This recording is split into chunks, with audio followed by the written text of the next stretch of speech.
నమస్తే. శ్రీ మాత్రే నమః. శ్రీ గురుభ్యో నమః. మనకి ఖగోళ శాస్త్రంలో ప్రతి నెల ఏదో ఒక యోగాలు కలుగుతూనే ఉంటాయి. ఈ గ్రహాల యొక్క సంచారము ఒక్కొక్క రాశి మీద ఒక్కొక్కసారి 4 గ్రహాలు, 5 గ్రహాలు కలుస్తుంటాయి. కొన్ని శుభగ్రహాలు, కొన్ని పాపగ్రహాలు ఇలా గ్రహాల సంచారం వల్ల కొన్ని కొన్ని యోగాలనేవి ఏర్పడుతుంటాయి. అయితే ఇప్పుడు మనం ప్రస్తావించుకునే దాంట్లో జూన్ నెలలో జూన్ 1వ తారీఖు నుంచి జూన్ 30వ తారీఖు వరకు అమలక రాజయోగం అనేది ఏర్పడుతోంది. అయితే ఈ అమలక రాజయోగము అంటే ఏంటంటే గనక ఆహ్, జాతకంలో అత్యంత శుభగ్రహాలైనటువంటి బుధుడు, శుక్రుడు, తరువాత గురుడు. ఈ ముగ్గురు కూడా మనకి ఆహ్, ఒకే అంటే రాశిలో కానీ, లేదంటే ఒకే క్రమంలో కానీ సంచారం చేస్తూ ఉంటే, ఆ సంచార యోగాన్ని మనము అమలక రాజయోగము అంటాము. అయితే ఈ సంచారాలు లగ్నంలో కానీ, లేదా అంటే కనుక చంద్రుడు ఉండే 10వ స్థానాన్ని చూస్తున్న సమయంలో కలుగుతుంది. అయితే మరి ఈ చంద్రుడి నుంచి 10వ స్థానంలో చూస్తున్న సమయంలో వాటితో పాటు మరి ఏ ఇతర పాపగ్రహాలు లేకుండా ఉంటేనే ఆ వ్యక్తికి అమలక రాజయోగం ఏర్పడినట్టు లెక్క. అయితే ఈ అమలక రాజయోగము దేని మీద ప్రభావం చూపిస్తుంది అంటే గనక ఒక వ్యక్తి యొక్క మంచి కర్మలు, నైతిక జీవితము, దీంతో పాటు సమాజంలో గౌరవ ప్రతిష్టలకు, ఆర్థిక లాభాలకు, ధన ధాన్యాలకు, అష్టైశ్వర్యాలకు, సుఖభోగాలకు, పేరు ప్రతిష్టలకు ఈ రాజయోగం అనేది ఏర్పడుతుంది. అంటే ఈ రాజయోగం ఇచ్చే ఫలితాలు వీటి మీద ఉంటాయి. అయితే ఇప్పుడు వీటి యొక్క ప్రభావము దేని మీద చూపిస్తుంది? అవి ఇచ్చేవి ఇందాక చెప్పాను. మరి వీటి యొక్క ప్రభావం దేని మీద చూపిస్తుంది? ఒక వ్యక్తికి వృత్తిపరమైన విజయాలను సాధించి పెడుతుంది. అంటే నాయకత్వ లక్షణాలు పెంచడము, వారి పని చేసే చోట వారికి గౌరవ మర్యాదలు రావడము, ఆర్థికపరమైన లాభాలను తెచ్చిపెట్టే అవకాశం కనబడుతుంది. అయితే పదోన్నతులు కూడా ఇచ్చే యోగ్యత కనబడుతోంది. దీంతో పాటు ఆర్థిక స్థిరత్వాన్ని కూడా ఈ అమలక రాజయోగము ఈ యోగ జాతకుడికి ఏర్పాటు చేస్తోంది. అయితే రాజకీయ ఆర్థిక స్థిరత్వాలు అంటే ఎలాంటి స్థిరత్వాలు ఇవ్వబోతోంది అంటే గనక ధన సంపత్తిని, అంటే ఉద్యోగస్తులకు ధన సంపత్తిని, మిగతా వారందరికీ కూడా ధనానికి సంబంధించినటువంటి లాభాలను ఇవ్వడము, వ్యాపారస్తులకు విశేషమైన లాభాలను తెచ్చిపెట్టడము, దీంతో పాటు ఆర్థిక భద్రతను కూడా ఈ సమయంలో అమలక రాజయోగము ఆ జాతకుడికి ఇవ్వబోతోంది. అయితే సామాజిక పరంగా ఎలాంటివి ఇస్తోంది అంటే కనుక సమాజంలో ఈ వ్యక్తికి, ఈ అమలక రాజయోగము కలిగిన వ్యక్తికి పేరు ప్రతిష్టలు, గౌరవ మర్యాదలు, దాంతో పాటు సన్మానాలు, సత్కారాలు, సేవా కార్యక్రమంలో పాల్గొనడాలు ఇలాంటివన్నీ జరుగుతున్నాయి. అయితే వ్యక్తిత్వంగా ఎలాంటివి వస్తుంది అంటే కనుక నైతికంగా మహోన్నతంగా ఉండబోతున్నారు. దాతృత్వము, దానగుణము పెరుగుతుంది. దీంతో పాటు సహాయ సహకారాలు ప్రతి వ్యక్తికి, అంటే మానవుడు దేవుడు అవుతాడన్నమాట ఈ సమయంలో. ఇవి అమలక రాజయోగాల యొక్క గ్రహ ఫలితాలను ఇవ్వబోతోంది. అయితే ఈ అమలక రాజయోగము ఈ సమయంలో ఏ సమయాల్లో పడుతోంది అంటే కనుక 2025 జూన్ 1 నుంచి ఇందాక చెప్పినట్టు జూన్ 30వ తారీఖు వరకు శుక్రుడు తన స్వరాశిలోనే వృషభంలో సంచారం చేస్తున్నాడు. ఎప్పుడైతే వృషభంలో సంచారం చేస్తున్నాడో కొన్ని కొన్ని రాశులకు విశేషమైన యోగం కలిగేటట్టుగాను, మరికొన్ని రాశులకు మిశ్రమ ఫలితాలు, మరి కొన్ని రాశులకు నీచ ఫలితాలను ఇవ్వబోతున్నాడు. అయితే ఇందులో భాగంగా ఈ రాశుల వారికి ఎలాంటి ప్రభావాలు రాబోతున్నాయి అంటే కనుక క్లుప్తంగా చెప్తాను, తదుపరి వివరంగా చెప్తాను. ముందుగా వృషభ రాశి వారికి ఎలాంటి ప్రభావాలు ఇస్తోంది అంటే కనుక కార్యక్షేత్రంలో, అంటే మీరు ఏ పని తలపెట్టినా పురోగతి సాధిస్తారు. ఆర్థిక లాభాలను కూడా పొందుతారు. ఏ రంగంలో ఉన్న వాళ్ళకైనా సరే, ఉద్యోగస్తులు కాదు, వ్యాపారస్తులు కాదు, ఎవరైనా సరే ఈ వృషభ రాశిలో ఉన్న వారికి ఆర్థిక లాభాలను చేకూరుతాయి. అయితే ఇంకా మీరు ఎక్కువగా మరింత లాభాలు చెందాలి అంటే కనుక, అలాంటి లాభాలు పొందాలి ప్రతి ఒక్కరు అంటే గనక, శుక్రవారం రోజు అంటే ఈ నెల రోజుల పాటు ప్రతి శుక్రవారం రోజు శుక్రుడికి కనుక పూజ చేయడం కానీ, అంటే శుక్ర సంబంధిత స్తోత్రాలు పారాయణ చేయడం కానీ, లేదా అంటే దాన ధర్మాలు చేయడం కానీ, నవగ్రహ ఆలయంలో శుక్రుడికే ప్రత్యేకమైన పూజలు, హోమాలు, జపాలు, దానాలు ఇచ్చుకోవడం కనుక చేసినట్టయితే మరింత విశేషమైన ఫలితాలు పొందుతారు వృషభ రాశి వారు. అంటే క్లుప్తంగా చెప్తున్నాను. తర్వాత సవివరంగా తెలియచేస్తాను. తదుపరి రాశి వాళ్ళు కన్యా రాశి వాళ్ళు. అంటే వృషభం తర్వాత కన్యా రాశి వాళ్లకు వృత్తిపరమైన విజయాలను, సమాజంలో గౌరవాలను ఇవ్వబోతున్నారు. దీనికి ఇంకాస్త ఎక్కువగా మీకు కావాలి అని అనుకుంటే కనుక బుధుడికి ప్రతి బుధవారం రోజు వృషభ రాశి వారు శుక్రవారం రోజు శుక్రుడికి చేసుకోవాలి. ఈ కన్యా రాశి వారు బుధవారం రోజు బుధుడికి పూజ చేసుకోవడం కానీ, ఆకుపచ్చ వస్త్రాలు ధరించడం కానీ, బుధ ప్రీతి కోసము చెయ్యవలసిన పనులన్నీ పరిష్కారాలు, పరిహారాలు చేసుకోవాలి. అయితే మూడో రాశి మీనరాశి.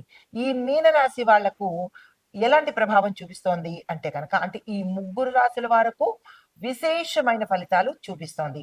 మీనరాశిలో ఉండే వారికి ఆర్థిక స్థిరత్వము, అంటే ఇన్నాళ్ళు వాళ్ళకి ఆర్థిక పరంగా ఒడిదుడుకులు ఉన్నట్టయితే కనుక వాళ్ళకి స్థిరత్వం ఏర్పడము, దీంతో పాటు నైతిక జీవితం కూడా చాలా చక్కగా ఉండబోతోంది. గతంలో వారు ఏదైనా చెడు ప్రభావాలకు కానీ, చెడు అలవాట్లకు కానీ లోనై ఉన్నా, అలవాట్లకు లోబడి ఉన్నా కానీ ఈ సమయంలో వాళ్ళు చాలా చక్కని అలవాట్లతో సమాజంలో పేరు ప్రఖ్యాతలు పొందుతారనమాట.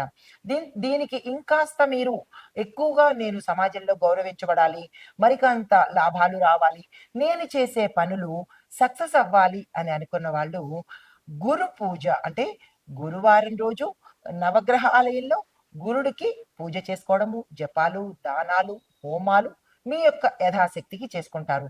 తరువాత కుదరని వాళ్ళు గురు సంబంధిత దేవాలయాలను దర్శించుకున్నట్టయితే తత్సమానమైన ఫలితం వస్తుంది.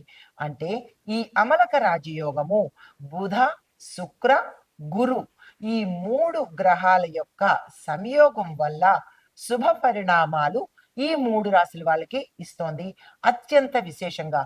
మరి మిగతా రాశుల వాళ్ళకి ఎలా ఉండబోతోంది అనే అంశాలను తదుపరి చర్చిస్తాను.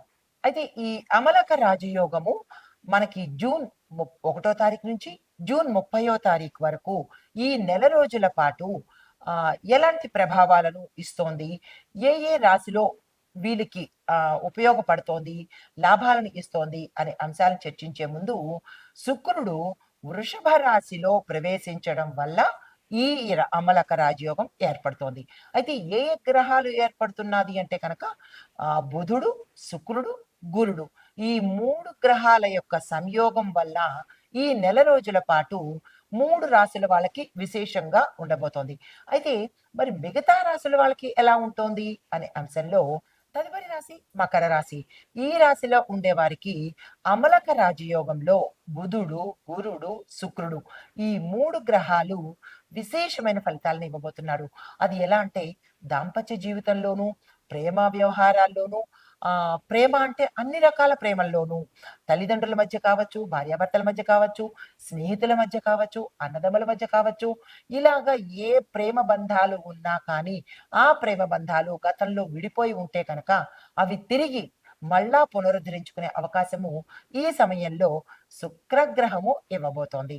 అయితే దీంతో పాటుగా ఎవరైతే క్రియేటివిటీ రంగంలో, మీడియా రంగంలోనూ, సినిమా రంగంలోనూ లేదా అంటే టీవీ, సినిమా పరిశ్రమలు ఇలా క్రియేటివిటీ ఎక్కడ ఉన్నదో ఆ రంగాల్లో పనిచేసే వాళ్లకు విశేషమైన ఫలితాలు ఇవ్వబోతున్నారు. వాళ్లకు ఆర్థిక పరంగాను, పేరు ప్రఖ్యాతలతోనూ, సంఘంలో గౌరవ మర్యాదలతోనూ తారస్థాయికి వెళ్ళేటట్టుగా గోచరిస్తోంది. దానికి తగ్గని ఏర్పాట్లు కానీ, మీరు చేయవలసిన ప్రణాళికలు కానీ, ప్లాన్స్ కానీ తక్షణమే వేసుకోండి. ఎవ్వరూ వృధా చేసుకోకండి. అయితే సంతాన సౌభాగ్యాలు ఈ సమయంలో కలగబోతున్నాయి. అంటే సంతాన సౌభాగ్యాలు అంటే కనుక ఎవరైతే సంతానం కోసం ప్రయత్నం చేస్తున్నారో, ఎవరైతే వివాహం కోసం ప్రయత్నం చేస్తున్నారో వారు తక్షణమే ఈ సమయాన్ని వినియోగించుకోండి. అయితే విద్యార్థులకు ఈ సమయం చాలా చక్కగా ఉంది. ఇన్నాళ్ళు చాలా కష్టపడ్డారు.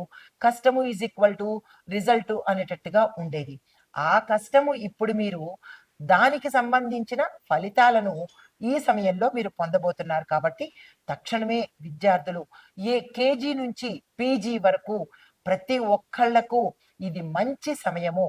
అస్సలు వృధా చేసుకోకండి. మీ డ్రీమ్స్‌ని ఆహ్, నెరవేర్చుకునే ప్రయత్నం చేసుకోండి. విదేశాలు వెళ్లి చదువుకుంటారా? లేదంటే క్యాంపస్ ఇంటర్వ్యూస్ కోసం అప్లై చేసుకుంటారా? లేదా హై ఎండ్ కోర్సెస్ చేసుకుంటారా? ఇలా ఏది చేద్దామనుకున్నా విద్యార్థులకు ఈ బుధగ్రహం యొక్క అనుగ్రహం వల్ల దీన్ని ఉపయోగించుకునే ప్రయత్నం చేసుకోండి. నిరాశ చెందకండి. దాన్ని ఉపయోగించుకొని అభివృద్ధి మార్గంలోకి వెళ్ళే ప్రయత్నం చేసుకోండి. అయితే క్రీడాకారులకు, కళాకారులకు మరింత విశేషంగా చెప్తున్నాను. ఎవరైతే స్పోర్ట్స్‌లో ఉంటారో, ఏ స్పోర్ట్స్ అయినా సరే, ఆటల విభాగంలో ఉన్న వాళ్ళకు, కళారంగంలో ఉన్న వాళ్ళకు కూడా వీళ్ళు పతకాలు సాధించటం కోసం కానీ, లేదా అంటే పేరు ప్రఖ్యాతల కోసం కానీ, మీ జట్టు గెలిచేటట్టుగా కానీ, ఇలాంటి అవకాశాలు మీకు గురుగ్రహం వల్ల రాబోతోంది. అలాంటి వాళ్ళెవరైనా ఉంటే, గతంలో నిరుత్సాహపడి ఉంటే, వాళ్ళు ఈ సమయంలో తిరిగి మేల్కొని మీ ప్రయత్నాలు మొదలుపెట్టండి. సక్సెస్ సాధిస్తారు.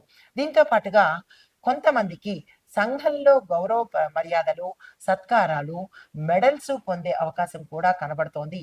మీ పేరు ప్రఖ్యాతలు దిగ్దిగంతాలకు వెళ్ళేటట్టుగాను, ఇంటర్నేషనల్ లెవెల్‌లో మీ పేరు మార్మోగేటట్టుగాను ఈ గురుగ్రహం మీకు అనుగ్రహించబోతోంది. ఈ అమలక రాజయోగాన్ని అస్సలు వృధా చేసుకోకండి. జాగ్రత్తలు తీసుకోండి. దానికి సంబంధించిన ప్రణాళికలు తక్షణమే వేసుకోండి. నమస్తే.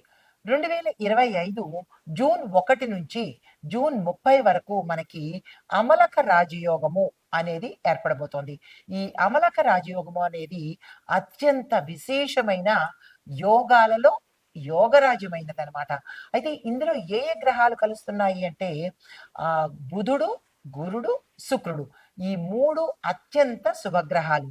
అయితే ఇక్కడ మనకి కొంతమంది ప్రేక్షకులకు సందేహం వస్తోంది. ఏమనంటే, మీరు దీనిలో చెప్తున్నారు అన్నీ కలిసొస్తున్నాయి, అన్నీ బాగుంటున్నాయి అనేది మీరు చెప్తున్నారు. మాకు అవ్వడం లేదు అని వాళ్ళు సందేహాలు తెలుపుతున్నారు.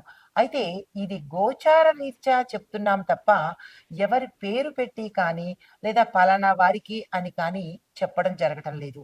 ఇది పంచాంగం ప్రకారము గోచార రీత్యా ఈ రాశుల వాళ్ళకి ఈ గ్రహాల యొక్క ఫలితం ఉంటుంది అనేది చెప్పడం అవుతోంది. అయితే దీన్ని మీరు మీ యొక్క రాశి చక్రంలో ఏ స్థానంలో బుధుడున్నాడు, ఏ స్థానంలో గురుడున్నాడు, ఏ స్థానంలో శుక్రుడున్నాడు అనేది చూసుకొని ఆ స్థానాల యొక్క ఫలితాన్ని మాత్రమే మీరు అన్వయించుకోవాలి.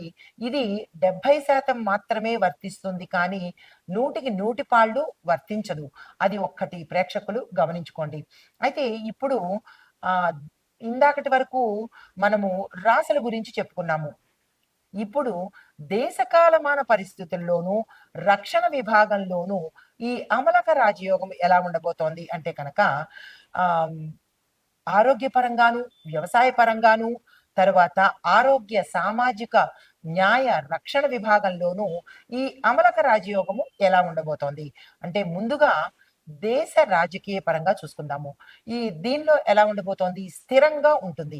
అంటే మనకి రాజకీయ పరిస్థితి ఈ 30 రోజుల పాటు స్థిరంగా ఉంటుంది.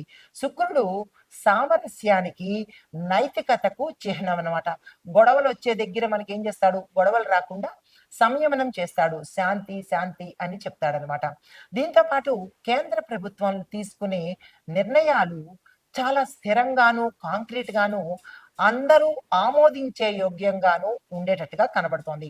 అయితే మహిళా నాయకత్వముకి ఎక్కువగా ప్రాధాన్యత ఇచ్చే అవకాశము ఈ సమయంలో కనబడుతోంది. అంటే మహిళా నాయకులకు, రాజకీయ నాయకులకు భవిష్యత్తు చాలా శక్తివంతంగా ఉండబోతోంది. అంటే రాజకీయాలలో ఎవరైతే మహిళలు పనిచేస్తున్నారో వారి యొక్క మాటకు విలువ పెరుగుతుంది. వారి ప్రణాళికలకు, పథకాలకు విశేషమైన ఆదరణ దొరుకుతుంది. అయితే రాజకీయాల్లో చూసినట్టయితే కనుక సాంప్రదాయ విలువలు ప్రతి పల్లె పల్లెకు, మారుమూలకు వెళ్ళి అసలైన రాజకీయం జరిగేటట్టుగా గోచరిస్తోంది.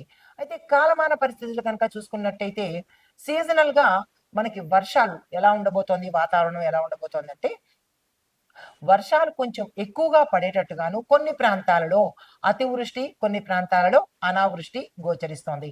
అయితే ఎలాంటి భారీ వర్షాలు కురిసినప్పటికీ కరువు పరిస్థితులు మాత్రం చాలా తక్కువగా ఉంటాయి.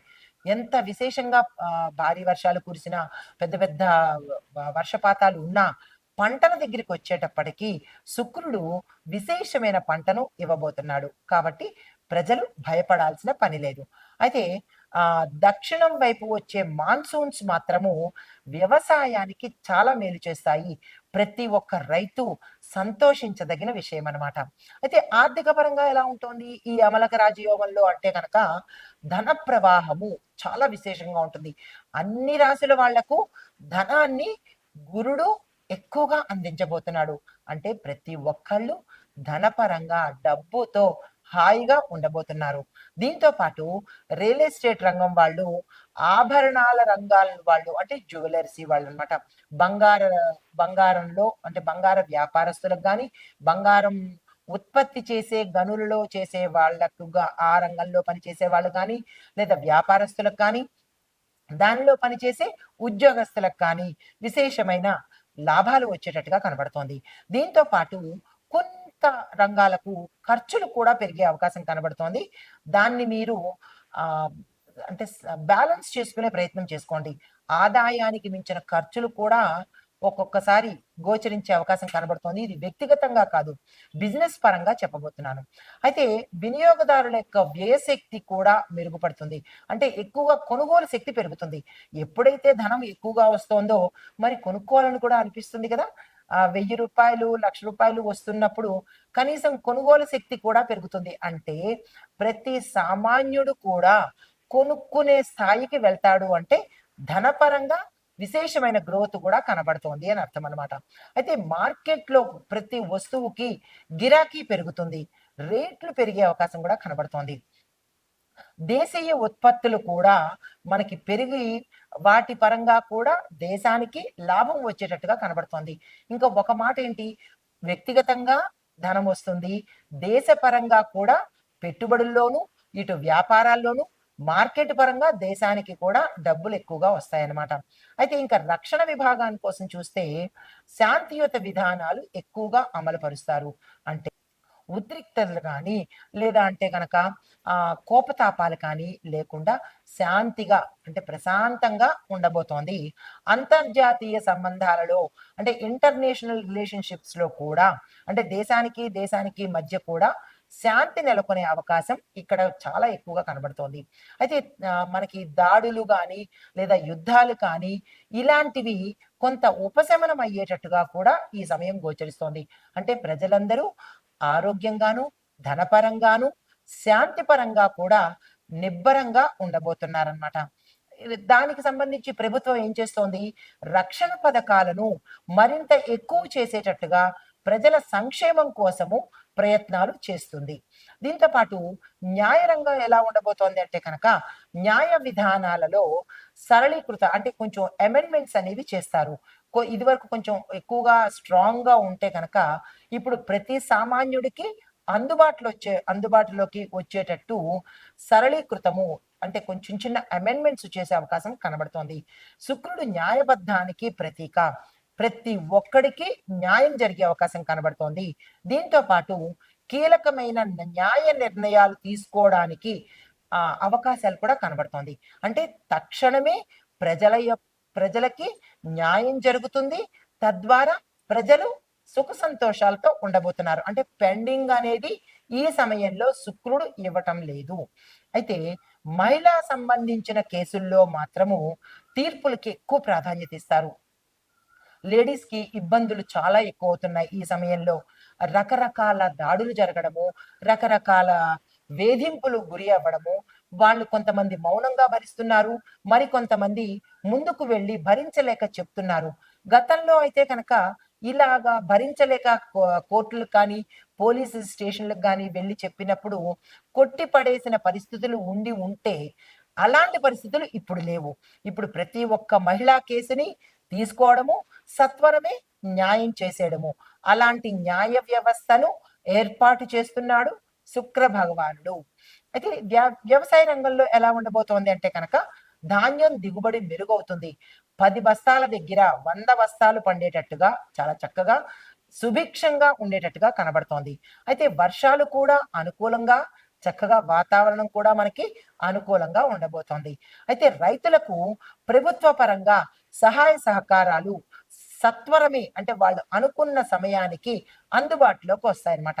అంటే ప్రతి ఒక్క రైతన్న సంతోషంగా ఉండేందుకు సహాయ సహకారాలు ప్రభుత్వం ఇస్తోంది. పరోక్షంగా శుక్రుడు, గురుడు, బుధుడు కూడా ఇస్తున్నారు. కాబట్టి ప్రతి మనిషి వాళ్ళ ముగ్గురు గ్రహాలకు, ఈ 3 గ్రహాలకు మనము గ్రాటిట్యూడ్ తప్పనిసరిగా తెలుపుకోవాలనమాట. అయితే వాతావరణ పరంగా ఎలా ఉండబోతోంది అంటే కనుక ఎక్కువ ఎండలు లేకుండా సాధ్యమైనంత ఆహ్, చల్లగా ఉండేందుకు అవకాశాలు మెండుగా కనబడుతున్నాయి. ప్రత్యేకించి దక్షిణ, తూర్పు భారతదేశంలో వర్షాలు ఎక్కువగా పడేందుకు అవకాశాలు కనబడుతున్నాయి. దీంతో పాటు భూమి ఆకుపచ్చగా కళకళలాడుతూ ఉండేటట్టుగా చాలా ఎక్కువగా కనబడుతోంది. దానికి సంబంధించిన ప్రాజెక్టులు గవర్నమెంటు ఎంకరేజ్ చేసేటట్టుగా కనబడుతోంది. అంటే మొక్కలు నాటే ప్రయత్నాలకు గవర్నమెంటు సపోర్ట్ చేస్తుందనమాట. తరువాత ఆరోగ్యపరంగా ఎలా ఉండబోతోంది అంటే కనుక, మహిళల యొక్క ఆరోగ్యం మీద గవర్నమెంటు ఫోకస్ పెడుతోంది. గర్భిణీ స్త్రీలకు న్యాయం చేయడము, వైద్య సదుపాయాలు ఎక్కువగా మెరుగుపరచడము, వైద్య సౌకర్యాలు మెరుగుపరచడము, వైద్యానికి అయ్యే ఖర్చులు కూడా తగ్గించే ఏర్పాట్లు చేయబోతున్నారు. ఆరోగ్య మిషన్‌లు అంటే ఏవైనా హెల్త్ మిషన్స్ ఉంటే కనుక వాటిని మరింత పునరుద్ధరణ చేసి ప్రజలకి అందుబాటులోకి తీసుకెళ్తున్నారు. అయితే సౌందర్య పరంగా చూసినట్టయితే కనుక సౌందర్యం కోసము ఎక్కువ వేలం వెర్రిగా డబ్బులు ఖర్చు చేయవలసిన పరిస్థితి ఇక్కడ గోచరిస్తోంది. సౌకర్యాలు కూడా వృద్ధి చెందుతాయి. దానికి మీద ఈ లేడీస్ అనుకోండి, జెంట్స్ అనుకోండి ఎక్కువగా అందం కోసము ప్రాకులాడుతూ వాటి మీద ఖర్చు పెట్టేటట్టుగా గోచరిస్తోంది. అయితే శుక్రుడు అందానికి, ఆరోగ్యానికి కాబట్టి మరికొంత వేలం వెర్రి ఎక్కువయ్యేటట్టుగా గోచరిస్తోంది. మానసిక ఆరోగ్యం మీద కూడా చాలా మంది అవగాహన పెంచుకుంటారు. అంటే మెంటల్ హెల్త్ అనేది కూడా ప్రజలలో అవేర్‌నెస్ అనేది వస్తుంది.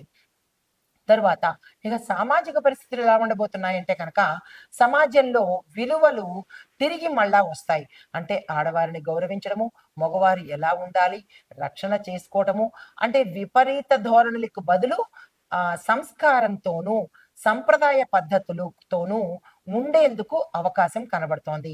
శాంతిగా ప్రజలు ఉండబోతున్నారు. సేవా కార్యక్రమాలు ఎక్కువగా పెరుగుతాయి. మానవత్వం ఈ సమయంలో చాలా కనబడబోతోంది. అంటే ప్రతి మనిషిలోనూ దేవుడు కనబడబోతున్నాడనమాట. చాలా మంచి పరిణామము. ఇది ఒక్క 30 రోజులే కాకుండా ప్రతిరోజు ఉంటే ఎంత బావుంటుంది గదా! అయితే కళలు, సంగీత సాహిత్యాల్లో చూసినట్టయితే కనుక ఈ మూడిటి పట్ల ప్రజలకు విశేషమైన ఆసక్తి పెరుగుతుంది. అంటే మన పూర్వ భారత సంప్రదాయము, సనాతన ధర్మము, సనాతన సంప్రదాయము తిరిగి మళ్ళా వచ్చేటట్టుగా కళకళలాడుతూ ఉండేటట్టుగా గోచరిస్తోంది.